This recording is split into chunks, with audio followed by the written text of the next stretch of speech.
our keynote speaker today. So Linda Marie Miller is the first runner-up in the 2020 World Championship of Public Speaking. She is an inspirational public speaker, a certified experiential trainer, and ICF certified ontological coach. Linda Marie is an influential thought leader in the domain of leadership and public speaking.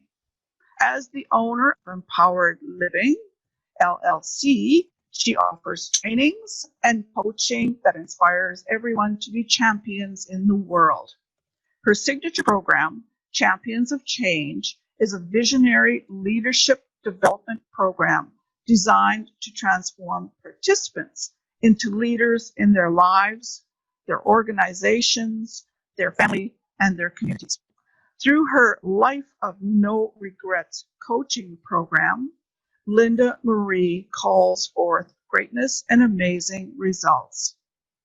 Linda Marie is a founding member of the Transformational Learning Consortium, an organization that focuses on elevating the skills of trainers, coaches, and learning and development professionals and creating community for collaborative projects. One Shared Humanity is Linda Marie's latest project. She is committed to creating a world that works for everyone and where everyone gets that they matter. By celebrating our differences and standing for equity in the world, we can create a thriving world of possibility and hope. With her presentation, Speaking to Win, ladies and gentlemen, please help me welcome Linda Marie Miller. Hello, Canada. I cannot tell you how happy I am to be here, especially given what this TLI is titled. Now, I've only been to Canada on the West Coast. I've been to Vancouver, and that's just once. But I can tell you that a week ago Tuesday, November 3rd, in the evening, my husband and I were looking at real estate in Canada. Luckily, things have shifted down here in the United States. I live in Durham, North Carolina, by the way, and I think we might be able to stay put at least for maybe another 4 years. Plus, it's a little cold in Canada for me. I was born in Key West, so I am a warm weather kind of girl. If we had to bolt the country, I think I'd probably end up in Mexico anyway. So today, we're going to talk about speaking to win.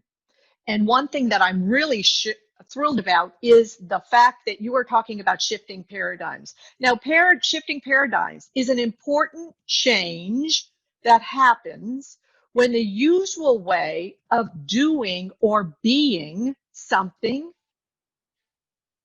changes into a new and completely different way. How appropriate for this year. COVID-19, at least where I'm from, has changed everything. I haven't been out of the house since March 17th. Everything I do is online, from my day job to Toastmasters groups to even how I speak. It has transformed. More importantly, what I speak about has shifted. One thing I think COVID-19 has changed in the world is people get that we're not going to live forever. In 100 years, give or take a few, everybody on this planet is going to be kaput, replaced by completely new people. For me, COVID-19 has created a sense of urgency to be about what I need to be about in the world. And it's had me think and speak, and more importantly, be completely different, virtually or in person. The first thing it had me do was surrender to my purpose. And I'm encouraging you to do that today. If you get that from the day you're born, you're old enough to die, and today could be the day, you realize that every moment is precious. And if every moment is precious, it's time to really start being with, especially as we come to the end of the year, and you'll be looking at your New Year's resolutions. What is your purpose in life? Why are you here? on this planet. Now, you can take a computer mouse and you can say that computer mouse's purpose is to move things around on the screen and to manipulate your computer. Now, you can use the mouse to hold a door open, but the primary purpose of that mouse is to be used with a computer. Are you surrendering to your purpose? I would encourage you in the new year to determine, if you don't already know it, what your purpose is. Now, I'll share with you what my purpose is. My purpose is just really easy. My purpose is to have people get that they matter. That's it. End of story. But I make sure that how I am being in the world, the things that I do in the world, the speeches that I give in the world, all have that as a main message. If I'm giving a humorous speech, it is still going to be that I want people in the audience to get that they matter. And today, speaking to you, it is my intention that at the end of these few minutes we have together, that you will be thinking about that. What is your purpose? And as a result of your purpose, how will you be different in the world, even if you're doing the same things? What you say has power. That is a secret to own and to embody from this moment forward. Our voices as Toastmasters are our superpowers. We can use them to change the world. Literally. If you saw my final speech in Toastmasters, if you haven't, please go watch it. If you saw it, you might not be shocked to know that it blew up my computer. It blew up my Facebook. It blew up my LinkedIn with people wanting to know how they can get involved, how they can make a difference in the world in the domain of what I was speaking about, pretending not to know.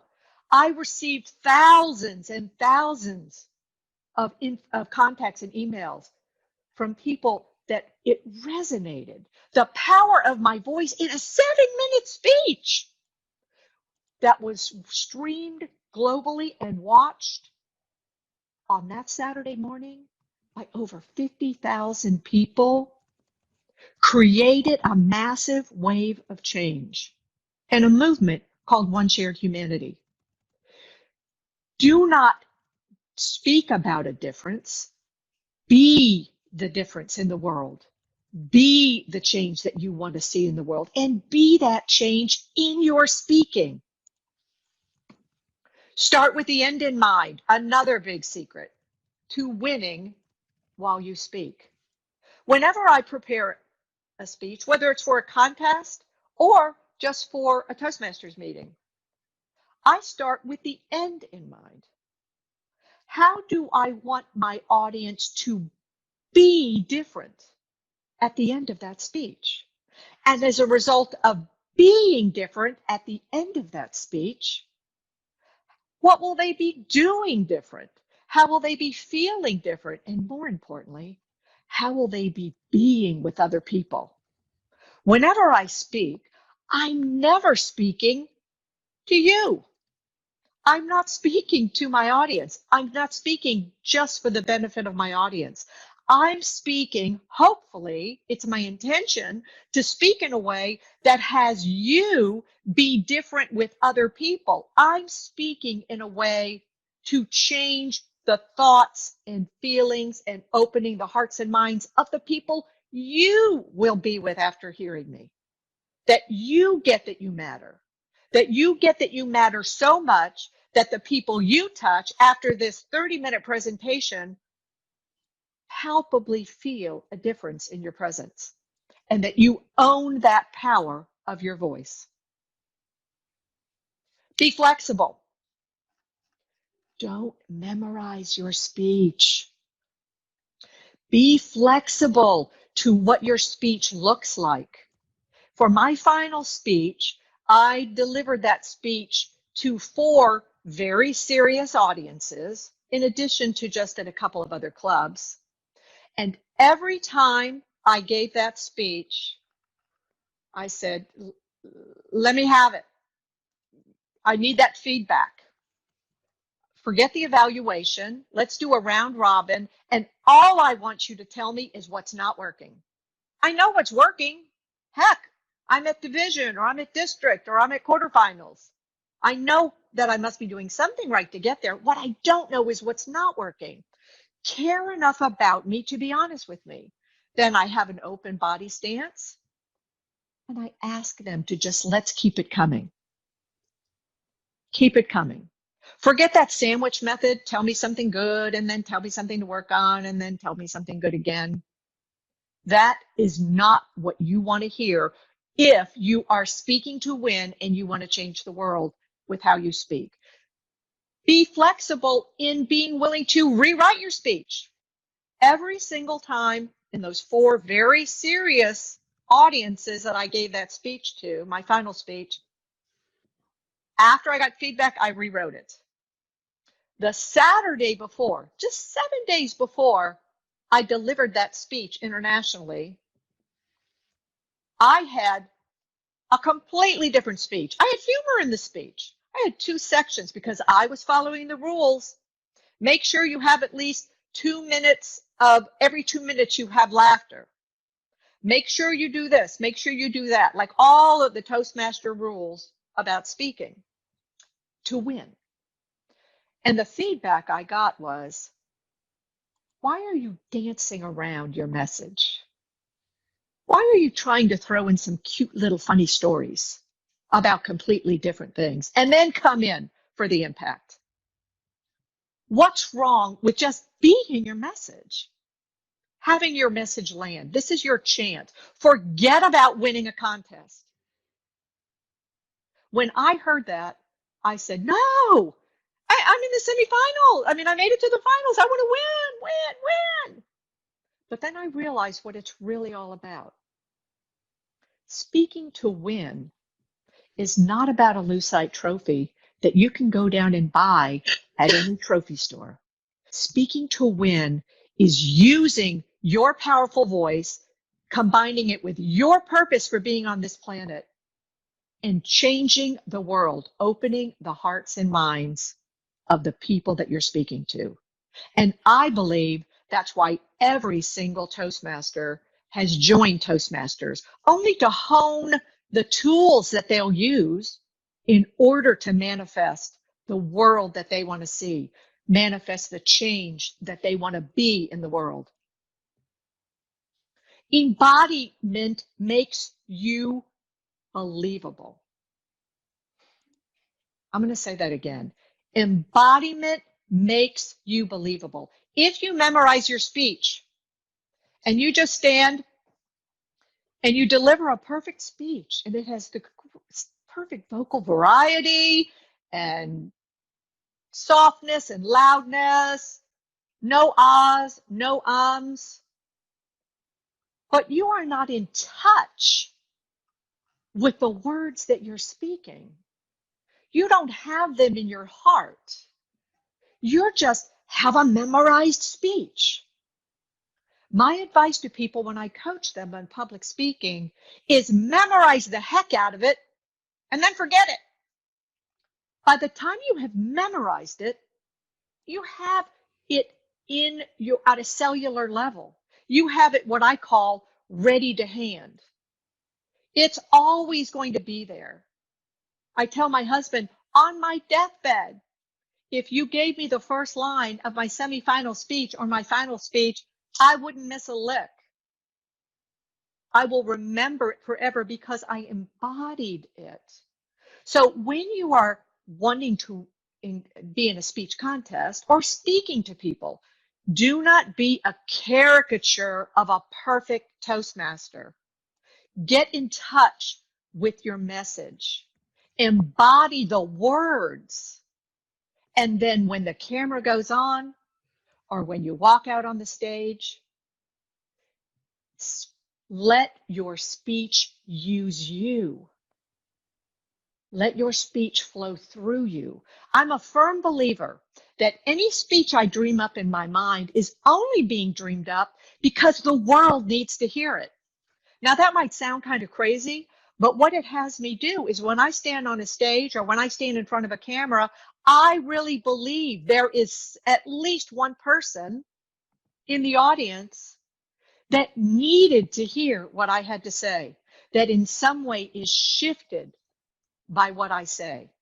You cannot change and open the hearts and minds of people by regurgitating a memorized speech. Experiential always wins. I'm an experiential trainer. And the difference between experiential training and didactic training is experiential training says if you experience something as a learner, you will learn it faster and you'll remember it longer. It's the same thing with speeches. In the speech contest, there was a lot of conversation about, oh my gosh, if you draw first speaking order, that's it. No way you're going to win. Because you're going to speak first, and then 7 more people are going to be speaking. And by then, the judges aren't going to remember a word that you said. That isn't true. It's only true if you don't give the judges an experience to remember. There are tricks to doing that. There's a body of work called neuro-linguistic programming that would have you include specific words that speak to all the different kinds of learning that happens in an audience. It will have you learn about specific gestures that will have you be more memorable. Experiential speeches, experiential delivery of speeches will be remembered by the judge, all judges. In fact, this has been over 2 months since I gave my final speech and my semifinal speech. And in some cases, the first time I gave that semifinal speech was at a TLI in March of this year. I still get emails about it. I will never forget that speech. And it's because it was crafted in a way to be experiential so that people would learn and the message I was relaying would land and people would remember it. Be your message, be your speech. If I'm getting up and I'm talking about this thing that happened and, it was really terrible and it really made me mad and I was so mad and anybody would be mad at this thing that happened. That's not being my message. That's not being my speech.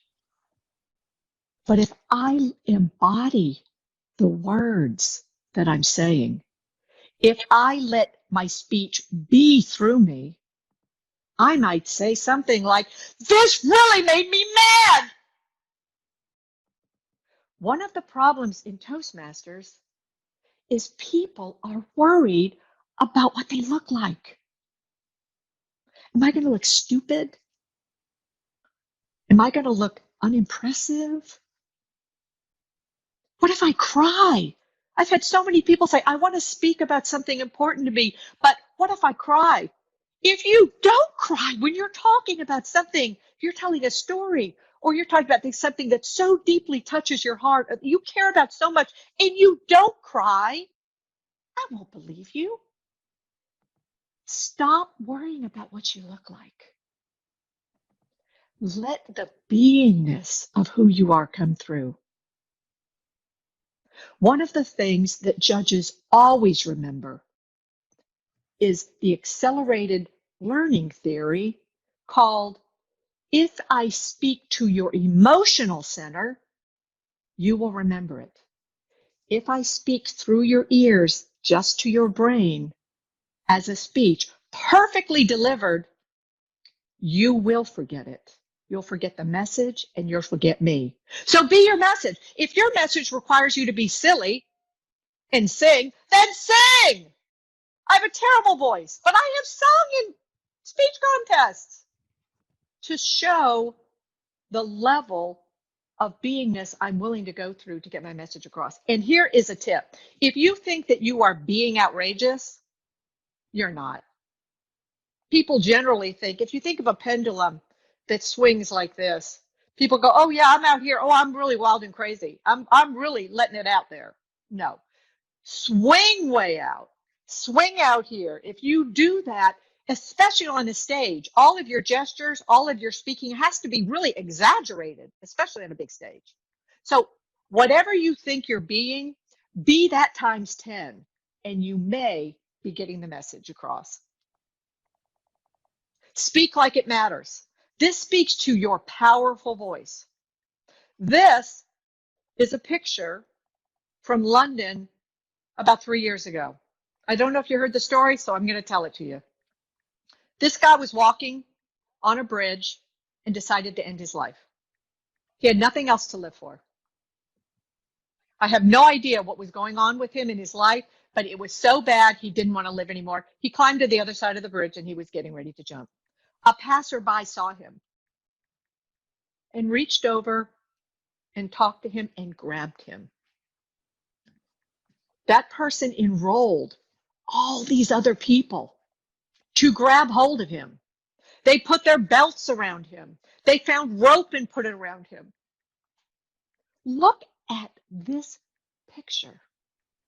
I don't know if those two men, one on either side of that young man, are Toastmasters, but I tell you, they were giving the most important speech of their life. They were speaking in a way to this other human being so that he got that he mattered. They were speaking like it was a matter of life and death, because it was.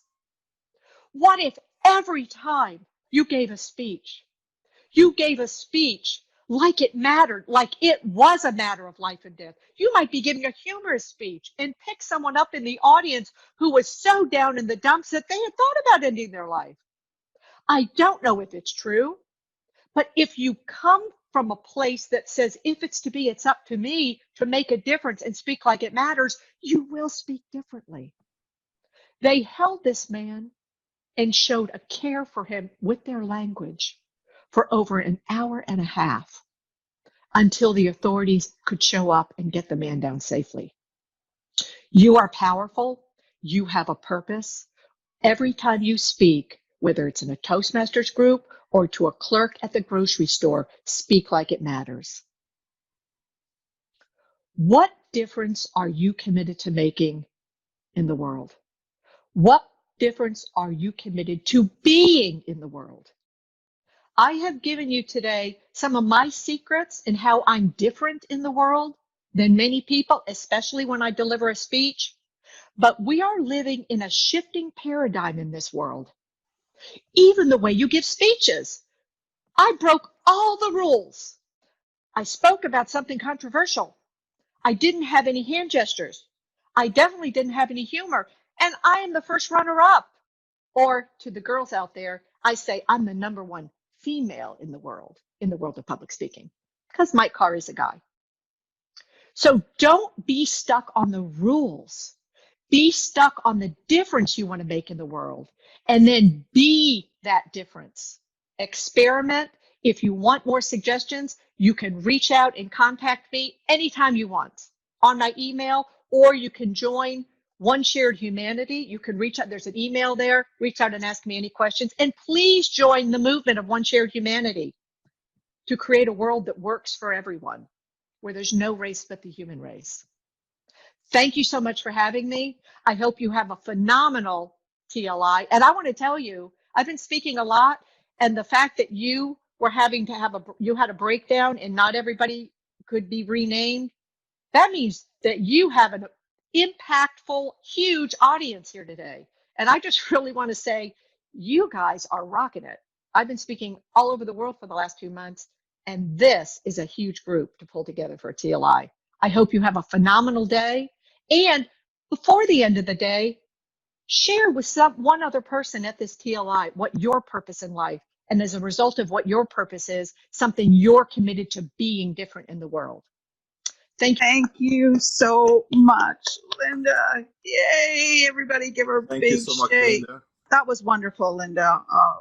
You know, Linda, I've always felt that here in District 99, we already have a fantastic group of speakers. But after your presentation, after your words, you really brought it home, I believe, for most of us. And with your message, I like that. Be your message, be your speech. I love that. I certainly look forward to hearing our contestants this year at our spring conference due to your words. Thank you so much. Doughton, did you want a presentation to make to Linda Marie? Yeah, thank you. Thank you once again, Linda Marie, for sharing your gifts, your insights with us. We really appreciate you stepping out and being with us here this morning. As our appreciation, we have the virtual certificate being presented to you, and a big resounding congratulations for all that you've done in your journey speaking. Thank you very much once again, Linda Marie.